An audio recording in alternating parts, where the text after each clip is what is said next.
สบายดีพ่อพี่น้องฝั่งลาวและสวัสดีพ่อพี่น้องฝั่งไทยและก็ต่างประเทศนำเด้อสำหรับคลิปนี้ก็มาพ่อกันคือเก่านะพี่น้องกับซ่องบ่าวพรซึ่งสำหรับคลิปนี้บ่าวพรก็ได้เดินทางมาหาน้องลินดาและก็น้องกัญญาเนาะพี่น้องซึ่งก็มี FC หลายๆท่านเนาะก็คอมเมนต์มาเนาะพี่น้องบอกว่าอยากให้ทางทีมงานเฮานี่เข้าไปอัปเดตเรื่อยๆเด้ออย่างประมาณนี้เนาะทางทีมงานเฮาก็จะมาอัปเดตเรื่อยๆอะไรเนาะพี่น้องสำหรับเคสน้องลินดาและก็น้องกัญญาเนาะการที่เฮาอัปเดตเรื่อยๆนี่มันก็เป็นผลดีเนาะก็สิเฮ็ดให้ผู้ใจดีเห็นเนาะพี่น้องเนาะซึ่งมื้อนี้บ่าวพรก็ได้มากับซ่องบ่าวน้อยเนาะพี่น้องบ่าวน้อยเชียงรายเนาะส่วนบ่าวล่าเพิ่นกลับบ้านเนาะพี่น้องเพิ่นเมื่อธุระเพิ่นซึ่งเคสน้องลินดากับน้องกัญญานี่ก็บ่แตกต่างกันกับเคสน้องตุ้ยเนาะพี่น้องประมาณเดียวกันนั่นล่ะแล้วเนาะพี่น้องเพื่อบ่เป็นการเสียเวลาเดี๋ยวเข้าไปสอบถามน้องแล้วก็ไปอัปเดตทางน้องกันเลยเนาะไปพี่น้องเนาะเฮือนที่น้องอาศัยอยู่เนาะพี่น้องก็เป็นเฮือนลุงว่าซั่นซะอ้ายของแม่นะพี่น้องซึ่งทางลุงนะเพิ่นน่ะนอนนาเนาะพี่น้องนอนอยู่นาบัดเพิ่นแล้วเข้าแล้วน้ำเพิ่นแล้วเพิ่นสิได้มานอนบ้านเนาะเพราะว่าเช้าให้เช้านาเฮานี่จะไปนอนนาตั้งแต่เดือน5เดือน6ผู้ใดพี่น้องจนว่าเดือน11เดือน12จังได้เข้ามานอนบ้านเนาะก่อนขึ้นไปหาทางน้องก็สิพาเบิ่งบริเวณทางเฮือนลุงของเพิ่นก่อนเนาะพี่น้องซึ่งทางลุงเพิ่นก็บ่ได้มีเนาะพี่น้องเป็นคนอึดเข่าแล้วก็มีลูกอยู่4คนเนาะทางลุงเพิ่นก็ได้แต่ที่นี่แหละย่าทางน้องหาไร่นี้แล้วเพิ่นก็ไปหับเอาก็มาอยู่นำเนาะก็รวมทั้งเบิดก็พอดี8คนเนาะพี่น้อง8ทั้งเพิ่นลูกเพิ่นก็4คนก็ประมาณสำน้อง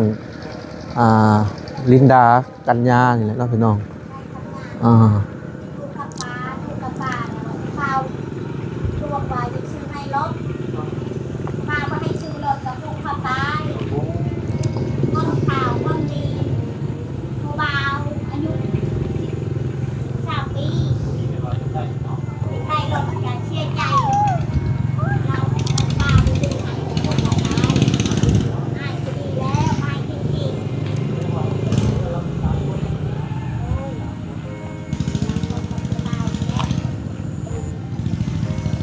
ซึ่งเฮือนชานเพิ่นก็ประมาณนี้แหละเนาะพี่น้องก็บ่ได้มีหยังไฟฟ้าก็บ่มีแล้วก็น้ำบาดาลก็บ่มีเนาะพี่น้องซึ่งบ่พรก็สิมาอัปเดตให้ FC เบิ่งอีกครั้งเนาะหลังจากคลิปนั้นออกไปก็มี FC หลายๆท่านเนาะพี่น้องก็สงสารทางน้องลินดาแล้วก็น้องกัญญาเนาะพี่น้องเพิ่นก็บอกว่าบ่แตกต่างกับเคสน้องตุ้ยเลยเนาะพี่น้องสบายดียังไม่ได้ออกให้ออกหน้าบ่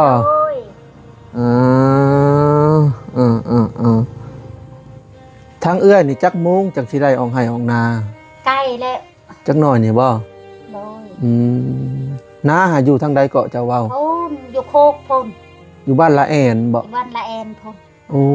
15 ลักแล้วไปนี่ขี่รถมอเตอร์ไซค์บ่โดยโอ้แล้วทางน้อง2คนนี่อยู่นี่ก่อนโดย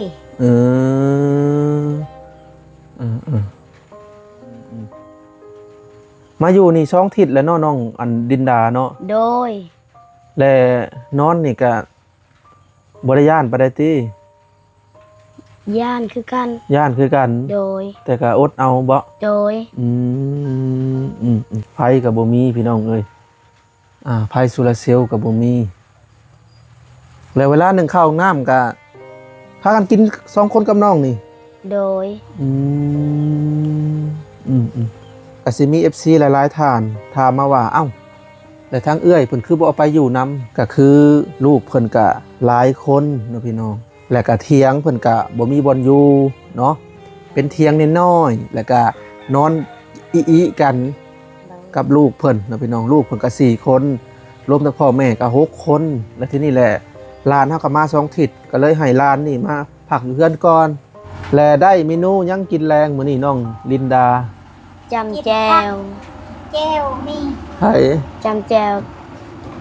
ปนมะเขือลูกลาบพนันช่องถ้วยนั่นแหละ เฮ็ดกินเองบ่น้องล่ะร้านนึงเฮ็ดกินเองเป็นเนาะ วนเขาจักชวนไผ เป็นเนาะ โดย คือว่าแล้วตอนน้องอยู่น้ำพ่อแม่ก็เฮ็ดนึ่งข้าวนึ่งน้ำ โด ตัก ย น้ำเฮ็ดเป็นเบิดเนาะ โดย ก็คือเด็กน้อยอยู่เขตนอกนะพี่น้องเพิ่นก็จะเฮ็ดเป็นแต่น้อยเนาะประมาณ 4-5 ปีเพิ่นก็แอบให้ล้างถ้วยล้างบ่วงเลยเนาะเอ้ย โดย หนาวอยู่บ่ล่ะน้องลินดาน้องกลางคืน หนาวโดย มีผ้าห่มจักโตแล้วใช้ผ้าห่ม ผ้าห่มอันหนึง โอ้ หนึ่งผ้าห่ม โอ้อันนั่นบ่ โดย อืมอันนี้บ่ธงที่เพิ่นพายมาตอนหญ้าไหล โด นะ ย อ๋อน้องพี่น้องพากันนอนนานมุ้งก็บ่ได้มีบ่ล่ะ โดยบ่มี บ่มีมุ้งบ่น้อง โดย โอ้น้องพี่น้องผ้าห่มก็ตัวบางๆอะนอนนำกันเนาะ โดย กะทั้งสุมเฮาก็มีแต่ว่ามื้อหน้าเนาะพี่น้องมื้อหน้ามื้อในก็สิมีของภาคอยู่ซึ่งหลายๆคนก็ว่าหญ้าคือใจดำแท้เนาะเพราะว่าหญ้านี่ก็เพิ่นก็มีหลานอีกคนเนาะคล้ายๆเพิ่นแพงหลานผู้นั้นนะพี่น้องแต่หลานผู้นี้ก็เพิ่นบ่แพงปานใดแล้วทีนี้แม่เสียพ่อเสียเพิ่นแฮงบ่นั่นแหล้วเนาะเพิ่นก็บ่อยากเลี้ยงก็คือว่าละซึ่งเจ้าก็ใจดีรับเพิ่นมาเนาะ โดย อันอายเรายังก็ใครแน่น้องเอ้ยอันนี้แกอายเราก็ตายปุ๊บเขาตาย อ้ายไผ อาย เอาแหละ นี่แหละ3 คน แส ยัง ดง 2 คน แสดงว่ามีอ้ายอีกบ่นี่ โดย โอ้ ไปอยู่พุ่นอยู่เมืองชนไปอยู่กับป้า บ่พร ป้า ครับ ว่าชื่อให้รถจักรแล้วเลือใจ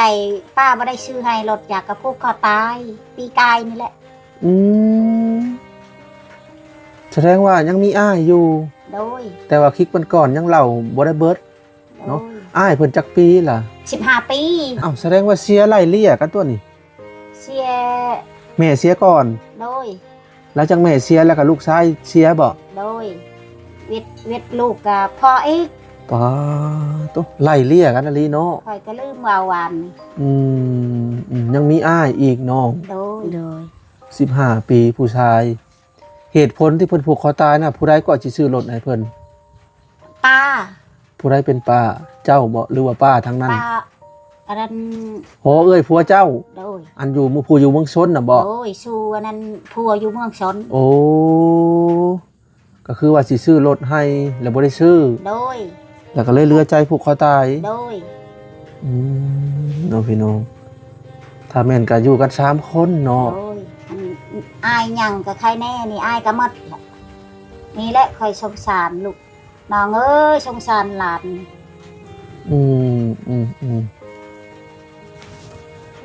บ่ไรอ้ายยังก็ยังว่า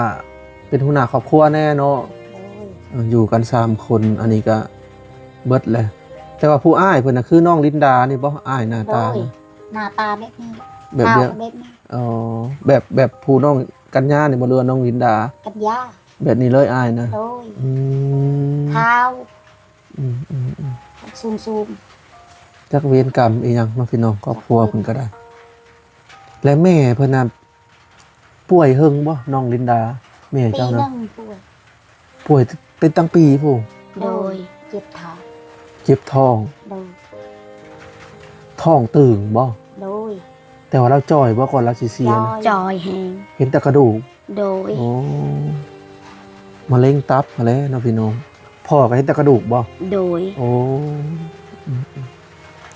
พ่อก็เป็นมะเร็งตับแม่ก็เป็นมะเร็งตับ แต่อายุเพิ่นบ่ได้หลายแล้วว่าเอื้อยซ้ำซุมเจ้านี่แล้ววะ โดย เจ้าจักปีเลยซะมีได้38 39 โด เนาะ ย 37 38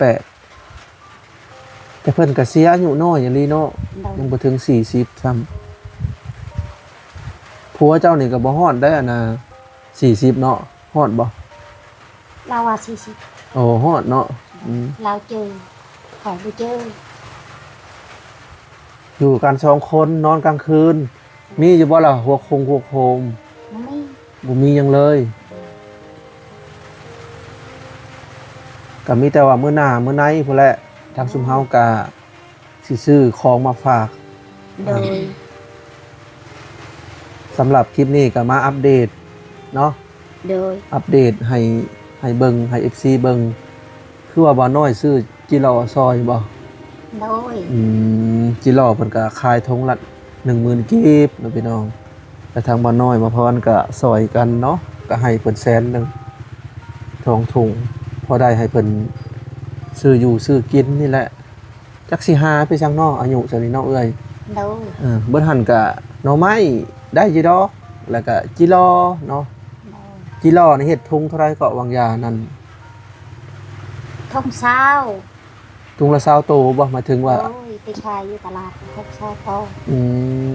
มน้องลินดาก็จะเข้าบ่โรงเรียน โดย จะเข้า จะเข้าบ่ โดย น้องกัญญาเด้ จะเข้า อยากเข้าคือกัน แต่ว่าเข้าตอนนี้บ่ฮู้ว่าสิทันหรือบ่เนาะแต่ว่ารถถีบนี่ปั่นเป็นแล้วบ่ เป็น เคยปั่นอยู่บ่ โดย เคยมีมาก่อนบ่รถถีบ เคยมีแต่มันตายแล้ว มันพังแล้ว โดย จะเข้าใจคำว่าตายคือตายคือพังแล้ว อันนี้ โดย หลานทุกพ่อแม่ไปพาพุ่นอยู่เวียงจันทน์ไปหาเงินผัวดันแม่ แล้วยังบ่ดีพบอามาลูกพบอามาลูกกะพอเอกตาย โอ้ก็คือเพิ่นแต่ก่อนน่ะเพิ่นก็ฮุบครอบครัวไปอยู่เวียงจันทน์ โดยไปหาเงิน ไปหาเงินมาปัวตัวเอง โดย แล้วแบบนี้บ่ไหวแล้วก็พากันฮุบมา โดย อืมแล้วบ้านอันพ่อแม่เพิ่นอยู่หาบ้านได้ก็ นี่บ้านป้องนี่อยู่พักชีน บ้านปง โดย ก็คือทางเหนือบ้านนี่ขึ้นไป โดย เมื่อวานนี่เข้าใจคำว่าเหนือนะเป็นเหนือคิดว่าผู้ใดเหนือสุดบ่แม่นเหนือหมายถึงว่าเหนือบ้านนี่ไปเนาะ โดย เออพากันย่างมาติน้องนก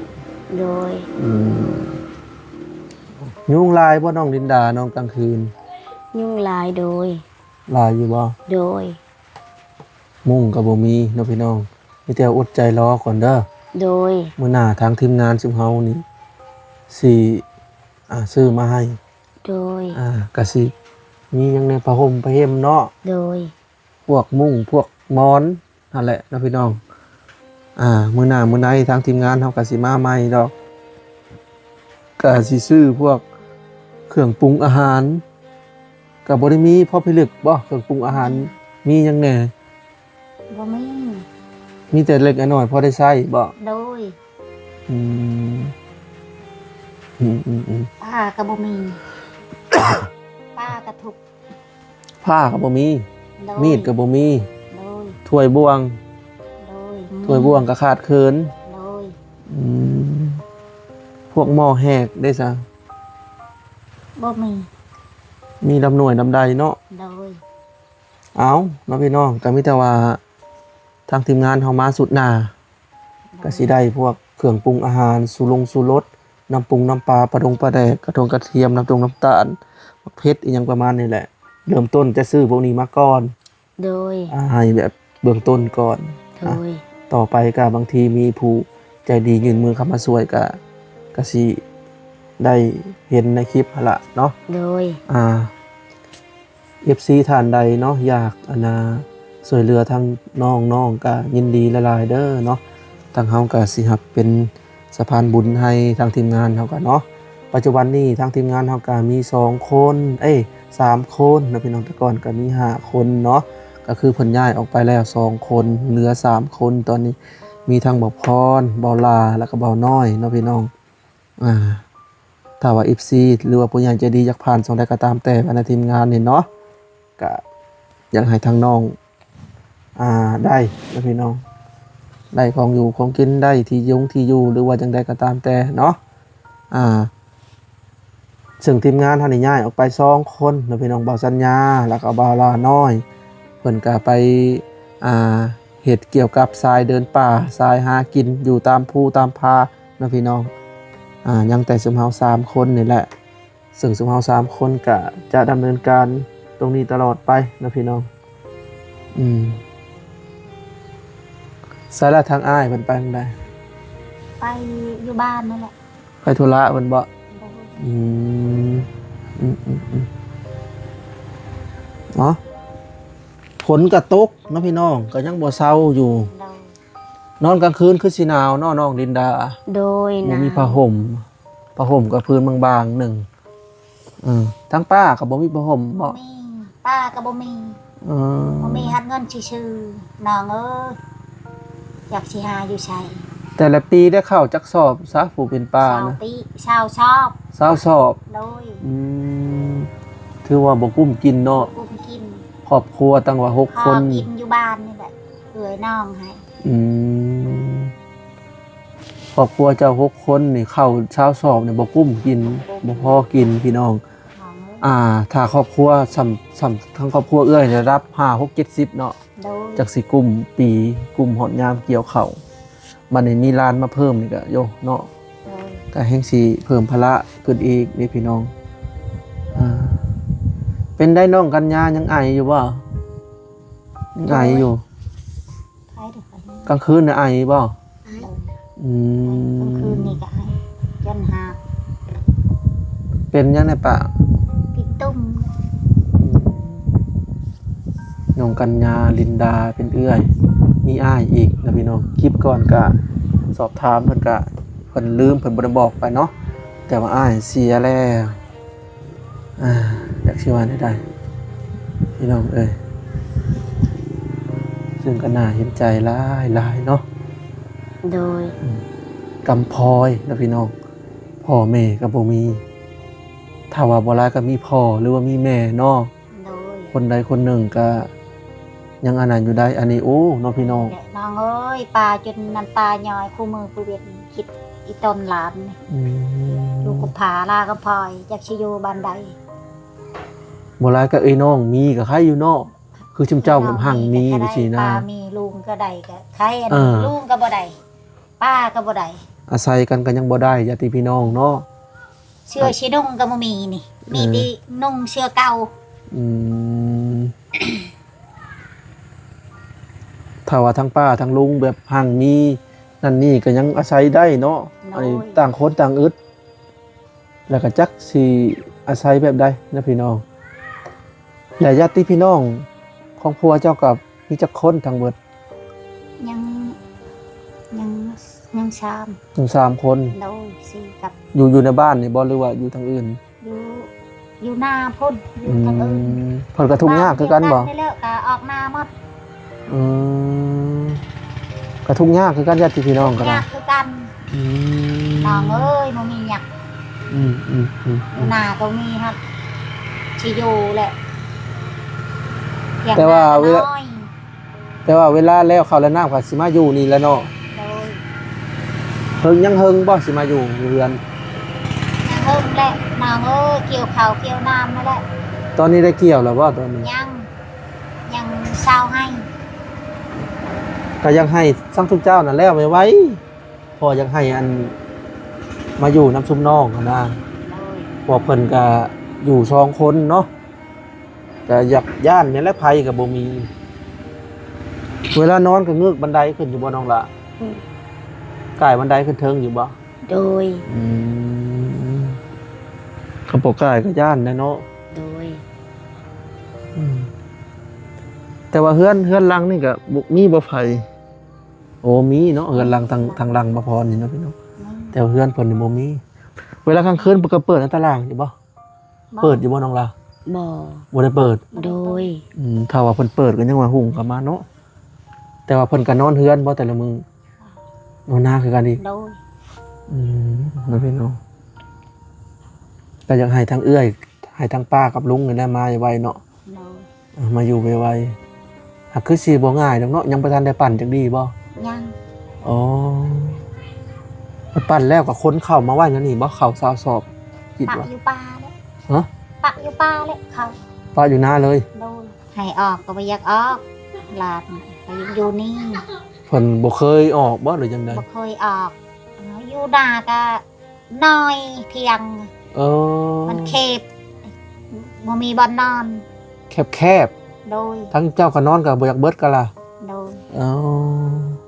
แคบๆก็เลยว่าถ้าเอาน้อง2คนนี่ไปก็ มุ่งอันนั้นเพบัตร อยู่ถึงนะบ่มีสังกะสี บ่ได้มุงหญ้า โดย ปิ้วพะเวิงแล้วเนาะ โดย อ๋อนี่แหละนะพี่น้องสาเหตุทางป้าทางลุงเพิ่นจังบ่ได้ให้ทางน้องออกไปกะบ่มีบ่นอนเนาะ โดย จักสิว่าในใดพี่น้องมีแต่ทางเพิ่นก็เที่ยวมาเยี่ยมยามว่าซั่นซะหลังจากมาเยี่ยมยามอีก 2-3 มื้อบ่แล้วจังมาอีกเนาะ โดย พอเพิ่นก็เกี่ยวข้าวเกี่ยวน้ำเด้เอ้าเนาะพี่น้องจังได๋ก็ตามแต่เนาะก็อยากให้ผู้ใจดีเนาะอยากให้ซอยเหลือทางน้องๆนี่แหละน้องดินดากับน้องกัญญานะพี่น้องซึ่งลูกกำพร้าเนาะลูกกำพร้อยบ่แม่นกำพร้านะพี่น้องทางทีมงานชุมเฮาก็นี่แหละกำลังรวบรวมเด้อ โด รวย บรวมนั่นนี่อะไรมีแต่ว่ามื้อหน้าก็สิมีของติดไม้ติดมือนำอยู่ดอก โดย บ่อย่างหนึ่งก็อย่างหนึ่งแหละทางทีมงานเฮาก็รวบรวมอยู่เนาะสำหรับคลิปนี้บ่พรก็สิได้ขอโตวจบคลิปเพียงเท่านี้ก่อนเนาะก็มีแต่ว่าสิให้ทางป้าทางลุงน้องลินดากับน้องกัญญานี่ออกนะเพราะว่าค่ำได้ตอนนี้ โดย 6 โมงกว่าๆเลยส่วนน้อง2 คนก็อยู่นี่เนาะ โดย มีแต่ว่ามื้อหน้ามื้อไหนก็สิมาหาใหม่ดอก โดย เอ้าบ่รบกวนเวลาละเอ้ยยามค่ำเจ้าไปก่อนเด้อน้องๆสบายดี สบายดี แหงเด้ อยู่ อ ดี น้อง มี เด้ แหง อ เด้อ เจ้า บ่ต้องได้ใครบ่ต้องมีให้อยู่ดีมีแหงให้ร่ำให้รวยไปนิดต่อไปหาเงินหาคำเด้อจ้า สาธุเอานะพี่น้องก็ได้เวลาทางป้ากับลุงเพิ่นออกเนาะ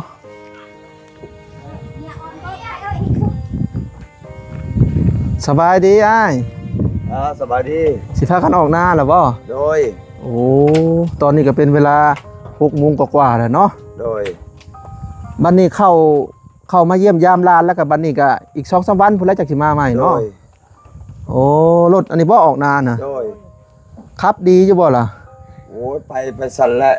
ขาดเคินๆนั่นแหละ อืม ได้ ประ ตาม สบ ทาง ย่านแต่มันมันพังเนาะ โดย รถหนึ่งห้างพี่น้องเอ้ย โดย 10 กว่าลักผู้นาเจ้านะ โดย น้องพี่น้องเพิ่นก็มาเยี่ยมยามหลานว่าซั่นซะ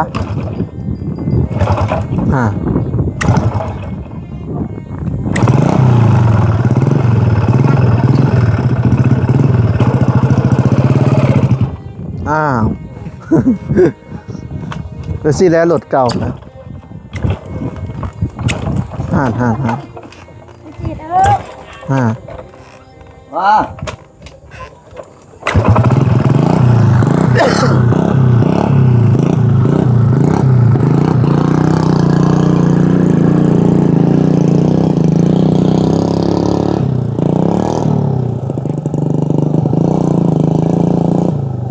เพิ่นก็ออกหน้าแล้วเนาะพี่น้องเนาะ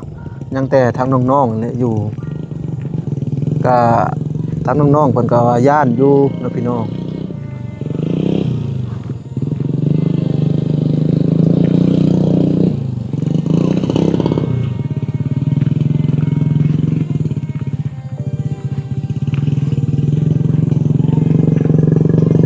ไฟก็บ่มีเนาะพี่น้องอยู่กัน2 คน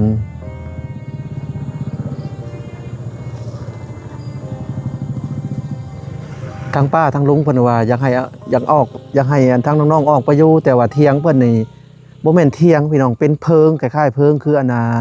เพิงคือกระท่อมของแม่คำตาหั่นแหละเนาะพี่น้องแบบนั้นแหละใส่ผ้าบาดมุงเนาะแล้วก็เลยแบบว่าบ่มีบ่นอนลูกเพิ่นก็4 คน5 6ถึงพ่อแม่ก็เลยแบบว่าให้น้องดินดากับน้องกัญญานี่อยู่เนาะนะพี่น้อง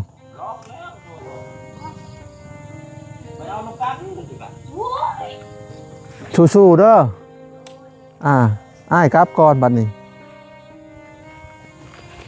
ไปพี่น้องบ่พรก็สิกลับก่อน